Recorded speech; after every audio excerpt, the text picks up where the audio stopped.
Okay, class 7 students. In the previous video, we were discussing about the examples of chemical changes.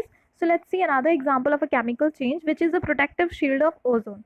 Now in this video, we are going to just discuss about the ozone gas. Okay, how ozone acts as a protective shield, that we will discuss. So let's start. First, you should know that ozone is a gas. Ozone क्या होती है? Gas होती है. Like oxygen is a gas. ऐसे ही ozone क्या है? Oxygen का ही molecule होता है, लेकिन ऑक्सीजन को हम O2 लिखते हैं. O2 is the oxygen. लेकिन ओजोन क्या होती है? O3. ठीक है. O3 जहाँ पे भी लिखा होगा, it means it is ozone gas है. ठीक है. ऑक्सीजन से बनी हुई होती है. ऑक्सीजन हमारा O2 होता है, बट ओजोन क्या होती है? O3 होती है. सो ओजोन इज अ गैस. अब ये जो ओजोन गैस है, ये कहाँ प्रेजेंट होती है? It is present in our atmosphere. ये हमारे एटमॉस्फेयर के अंदर जैसे हमारी ऑक्सीजन प्रेजेंट है, वैसे ही ओजोन भी प्रेजेंट होती है. बट क्या होता है ना बच्चों, हमारे एटमॉस्फेयर की ना लेयर्स होती हैं. बहुत सारी लेयर्स होती हैं. 5 लेयर्स होती है. Troposphere, stratosphere, mesosphere, exosphere, ionosphere, ऐसे करके ना हमारा जो एटमॉस्फेयर है, ब्लैंकेट ऑफ एयर जिसको हम एटमॉस्फेयर बोलते हैं, ये पार्ट्स में डिवाइडेड है. ठीक है.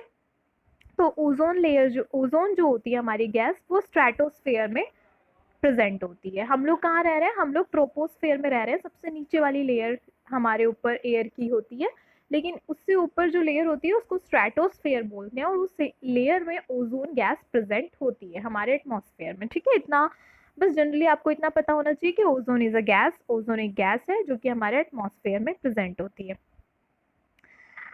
अब ये ओजोन का काम क्या है? The ozone layer protect, read this first bullet point. The ozone layer protects us from the harmful ultraviolet radiation which comes from the sun. तो क्या होता है, सन से जो सनलाइट आती है ना, तो सनलाइट के अंदर, सनलाइट के साथ साथ बहुत ही हार्मफुल अल्ट्रावायलेट रेडिएशंस भी आती है. यूवी रेज, जिसको हम शॉर्ट फॉर्म में अल्ट्रावायलेट रेडिएशन को यूवी रेज बोलते हैं. तो यूवी रेज भी हमारे सन से निकलती है.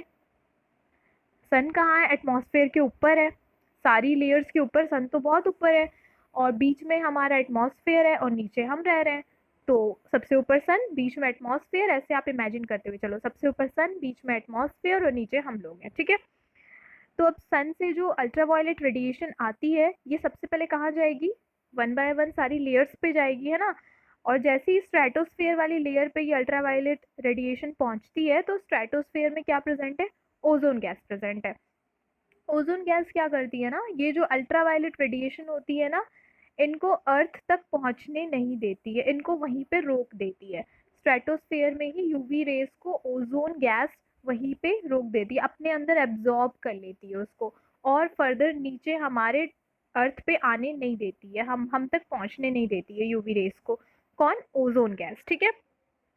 ओजोन गैस क्या करती है? यूवी रेज को अपने अंदर एब्जॉर्ब कर लेती है, एंड O3 से वो क्या बन जाती है? ऑक्सीजन बन जाती है. O3 से वो क्या बन जाती है? O2 बन जाती है, जो कि हम ऑक्सीजन जिसको हम लेते हैं, वो ऑक्सीजन में कन्वर्ट हो जाती है. So what is the function of ozone gas? Ozone gas क्या करती है? हार्मफुल अल्ट्रावायलेट रेडिएशन को, हार्मफुल मैं इसलिए बोल रही हूँ बिकॉज अल्ट्रावायलेट रेज हमारे लिए बिल्कुल अच्छी नहीं है, हमारे ऊपर बिल्कुल भी पड़नी नहीं चाहिए. इसलिए हमें बचाने के लिए ओजोन की जहाँ पे लेयर प्रेजेंट है गैस की, वहाँ पे जब अल्ट्रावायलेट रेस पहुँचती है, तो ओजोन उस रेस को एब्जॉर्ब कर लेती है और हम तक पहुँचने नहीं देती है. ओके.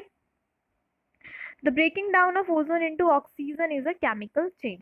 तो ये जो एंटायर प्रोसेस होती है ना, जिसमें ओजोन अल्ट्रावायलेट रेस को अपने अंदर एब्जॉर्ब कर रही है, एब्जॉर्ब करने के बाद O3 से वो O2 में ब्रेक हो जा रही है, O3 से O2 में कन्वर्ट हो जा रही है, तो ये क्या है? एक केमिकल चेंज है, क्योंकि इसमें O3 एक सब्सटेंस था, O3 एक गैस थी. उसके बाद उससे क्या बन गया? O2 बन गया. O3 ओजोन थी, लेकिन ओजोन से क्या बन रहा है? ऑक्सीजन गैस बन रही है. ऑक्सीजन एक नया सब्सटेंस हो गया, नई गैस हो गई. तो ये जो ऑक्सीजन O3 से O2 में कन्वर्ट होना, ये हमारा केमिकल चेंज होता है. तो ये एंटायर प्रोसेस जो है ना, ये केमिकल चेंज की प्रोसेस होती है. अब आपको ये बताऊं कि अल्ट्रावायलेट रेज अगर हमारे ऊपर बाय चांस गिर जाए तो क्या होगा? क्यों वो हार्मफुल है? तो अल्ट्रावायलेट रेडिएशन जो होती है ना, बहुत ज़्यादा हार्मफुल होती है. अगर कंटिन्यूसली हम अल्ट्रावायलेट रेडिएशन के अंदर आ गए, या वो हम पे गिर गई, तो हमें स्किन कैंसर हो सकता है. We can get the skin cancer. Our eyes can be damage. हमारी जो क्रॉप्स होती हैं, फार्मर्स जो भी एग्रीकल्चर की प्रोसेस करते हैं, उसमें जितनी भी क्रॉप्स होती है, वो सारी क्रॉप्स भी ख़राब हो जाएंगी. इसके बाद जो वाटर के अंदर जितने भी हमारे एक्वाटिक एनिमल्स वगैरह हैं या प्लांट्स हैं उन पे भी बहुत हार्मफुल इफेक्ट होता है अल्ट्रावायलेट रेज का। दैट्स वाई ओजोन क्या करती है, अल्ट्रावायलेट रेज को हम तक पहुंचने नहीं देती है और उसको बीच में ही रोक देती है, एब्जॉर्ब कर लेती है। दैट्स वाई ओजोन को हम एक प्रोटेक्टिव शील्ड बोल रहे हैं। प्रोटेक्टिव शील्ड का मतलब क्या होता है, एक शील्ड की तरह काम कर रही है, ढाल की तरह काम कर रही है, हमें बचा के रख रही है। किससे बचा रही है, अल्ट्रावायलेट रेज से बचा रही है। That's why the name of this topic was a protective shield ozone. Ozone क्या है, एक प्रोटेक्टिव शील्ड है जो अल्ट्रावायलेट रेज से हमें प्रिवेंट करके रखती है। एंड अल्ट्रावायलेट रेज से क्या होता है, स्किन कैंसर हो सकता है, आंखें खराब हो जाएगी, एंड जितने भी लिविंग थिंग्स हैं उन पे कोई ना कोई इफेक्ट होता ही है अल्ट्रावायलेट रेज का।